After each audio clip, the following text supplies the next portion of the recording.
வணக்கம் நேயர்களே, மசாலா குருமா செய்கிறது எப்படிங்கிறது பார்ப்போம். அதுக்கு தேவையான பொருள் பட்டை, கிராம்பு, ஏலக்காய், சோம்பு, பொட்டுக்கடலை, சின்ன வெங்காயம், தக்காளி, தேங்காய், பூண்டு, இஞ்சி, குழம்பு மிளகாய் தூள்.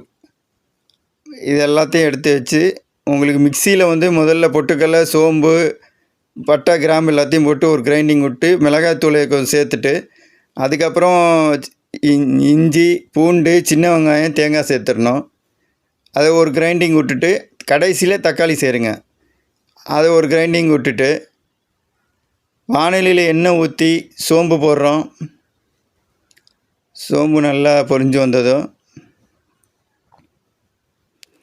நல்லா பொரிஞ்சு வரும் பாருங்கள். ஒரு பிச்சு பட்டை, ஒரு பிச்சு ஏலக்காய் ஒன்று, கிராம்பு ஒன்று, 2 பிரிஞ்சா இலை, கருவேப்பிலை,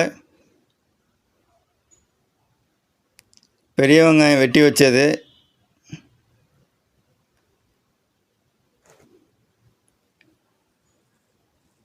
கரண்டி வச்சு லைட்டாக வறுத்துக்கிறோம்.